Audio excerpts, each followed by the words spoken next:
There is a letter Abraham Lincoln wrote in 1841. He was 32 years old. He wrote to his law partner and said, "I am now the most miserable man living. If what I feel were equally distributed to the whole human family, there would not be one cheerful face on earth." This was not a man broken by war. The Civil War was still 20 years away. This was not a man crushed by political failure. He hadn't yet run for president. This was simply Abraham Lincoln, alone with his mind, losing a battle most history books never mention. Because the story you were taught about Lincoln is true. He did free the enslaved. He did preserve the Union. He did become one of the greatest leaders in human history. But the story that wasn't taught is how a man who spent decades fighting darkness inside himself somehow found the strength to carry an entire nation through it. That is the story worth understanding. The weight he was born into. Abraham Lincoln was born on February 12, 1809, in a one-room log cabin in Kentucky. No floor, no windows, a fire that barely held back the winter. But poverty was not Lincoln's heaviest inheritance. His mother, Nancy Hanks Lincoln, died when he was 9 years old. Milk sickness, a slow, agonizing illness that swept through frontier communities with little warning. Lincoln watched her die, and then, in the way frontier life demanded, he helped his father build her coffin with his own hands at 9 years old. Psychologists today recognize what researchers call complicated grief, the kind of loss that doesn't process normally, the kind that leaves a permanent mark on how a person sees the world. Lincoln never stopped carrying his mother. He spoke of her throughout his life. "All that I am, or hope to be, I owe to my angel mother." 2 years later, his father remarried. His stepmother, Sarah Bush Johnston, noticed something immediately. The boy didn't just want to work, he wanted to understand. She encouraged him to read, and Lincoln, in a childhood with almost no formal schooling, read everything he could find. The Bible, Aesop's fables, history, law. He wasn't escaping through books. He was building something, a mind precise enough to hold an entire nation's contradictions together. He just didn't know that yet. But a sharp mind and a difficult childhood don't explain what Lincoln would battle for the rest of his life. Because grief wasn't the only darkness that followed him. There was something else, something inside him that no book could fix. The man who fought himself. Lincoln called it the hypo, what we now recognize as severe clinical depression. This was not ordinary sadness. There were periods in Lincoln's life when friends genuinely feared for his survival, when he collapsed emotionally and could not function for days, when those closest to him removed sharp objects from his room. In 1841, after a broken engagement with Mary Todd and a cascade of personal failures, Lincoln wrote that letter. "I am now the most miserable man living." He wasn't exaggerating. He was describing a reality that would return throughout his entire life. Here is what makes this psychologically extraordinary. Depression, at its core, is often described by those who experience it as the inability to believe that anything will ever improve. It removes the future.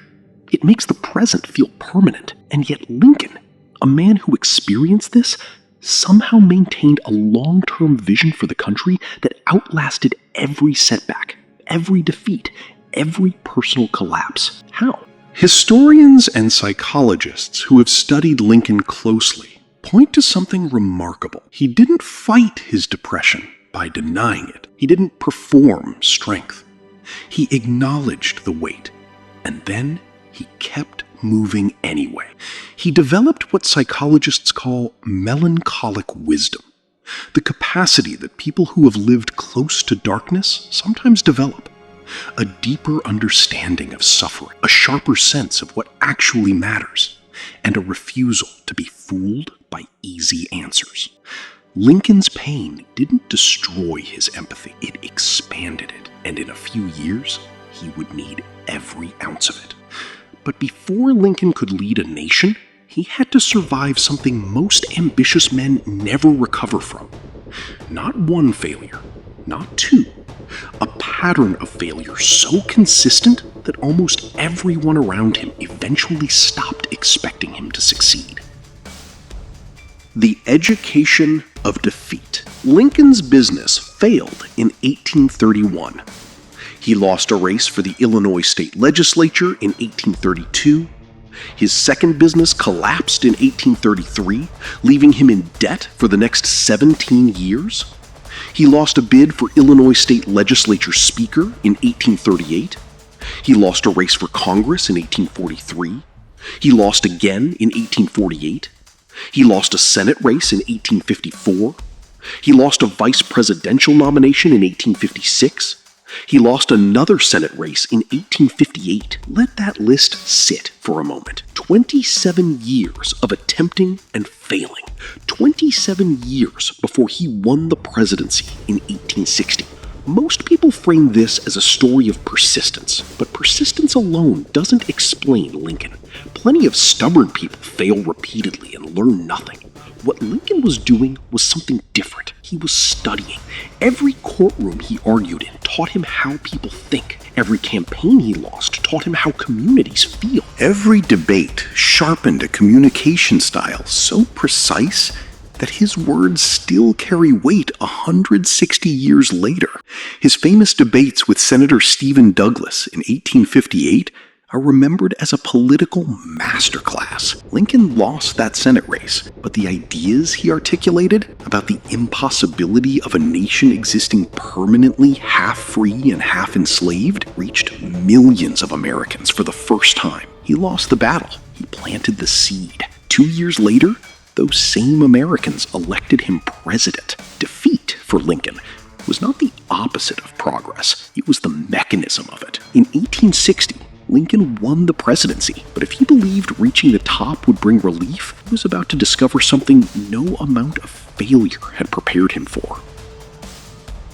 Leading from the darkness. By the time Lincoln took office in March 1861, 7 states had already left the Union. Before the first battle was fought, before a single order was given, the country was already breaking. And then the war began. 620,000 Americans would die before it ended. More than all other American wars combined up to that point. Lincoln was not a military man. He was a frontier lawyer from Illinois who had never governed anything larger than a state legislature. And many of the people who surrounded him didn't respect him. This is the part of Lincoln's leadership most worth studying. When Lincoln formed his cabinet, he did something that stunned the political world. He appointed his rivals. The men who had competed against him for the Republican nomination. The men who believed they were more qualified than him. The men who, in some cases, openly mocked him. His Secretary of War, Edwin Stanton, had once called Lincoln a long-armed creature, a gorilla. Lincoln made him one of the most powerful men in his administration. Why? Because Lincoln understood something that most leaders never learn. Your ego is not the mission. He didn't need his cabinet to admire him. He needed them to be excellent. And so he chose excellence even when it came packaged in contempt. At the same time, his depression returned. His son Willie died in 1862, 11 years old, while Lincoln was in the White House. The war was going badly. The casualties were staggering, and Lincoln was now responsible for deciding how many more men would die tomorrow. There is a photograph of Lincoln taken late in the war. The man in that photograph looks 20 years older than when he entered office. That is the face of someone carrying weight that almost no human being in history has been asked to carry, and yet he carried it. In January 1863, Lincoln issued the Emancipation Proclamation. The war was no longer just about union. It became about something that had never been fully written into American law. That freedom was not a privilege, it was a right. And the way Lincoln chose to end that war says everything about the kind of mind he had built through a lifetime of suffering. Chapter 5. Malice Toward None. By the spring of 1865, the war was ending. The Union had survived. The Confederacy was collapsing. And across the North, millions of people wanted revenge. They had lost sons, brothers, fathers.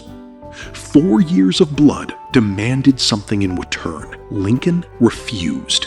In his second inaugural address, delivered just weeks before the war ended, he said, "With malice toward none, with charity for all, let us strive on to finish the work we are in, to bind up the nation's wounds." Think about what that requires. This is a man who had suffered his entire life, who had lost his mother, his son, his mental stability at various points, who had been mocked and humiliated by the very people he appointed to serve beside him, who had carried the weight of 620,000 deaths. And his response to finally winning was forgiveness. Not weakness, not naivety, not political strategy. It was the natural conclusion of a life spent understanding suffering from the inside. When you have lived close to darkness, truly lived there, you stop seeing other people's darkness as something to punish. You start seeing it as something to heal. On April 14, 1865, just days after the war's effective end, Lincoln was shot at Ford's Theater. He died the following morning. He was 56 years old. He never saw the peace he gave everything to build. Final reflection. What Lincoln actually teaches us. History remembers Lincoln as a monument, but monuments don't teach us very much. What teaches us is this: a man who wrote, "I am now the most miserable man living," at 32 years old, went on to become the leader who held a country together at its most miserable moment in history. That is not a coincidence. The same capacity that made Lincoln vulnerable to depression, his deep sensitivity, his inability to look away from suffering, his refusal to simplify complex things, was exactly the capacity that made him great. He didn't succeed despite his darkness. He succeeded because of what his darkness taught him, about patience, about how to listen when everyone is screaming, about how to carry weight without letting it corrupt you, about how to win without becoming cruel. Most people spend their lives trying to escape their difficult seasons. Lincoln spent his learning from them. And maybe that's the real question his life leaves us with. Not, when will this hard season end? But what is this hard season building in me? Because the answer to that question might be the most important thing you ever discover about yourself. If Lincoln's story changed the way you see your own struggles, you're exactly where you belong. Subscribe to Wisdom Everflow for more true stories from history that don't just inform you, they challenge you to see yourself differently. Until next time, keep learning, keep growing, and let wisdom ever flow.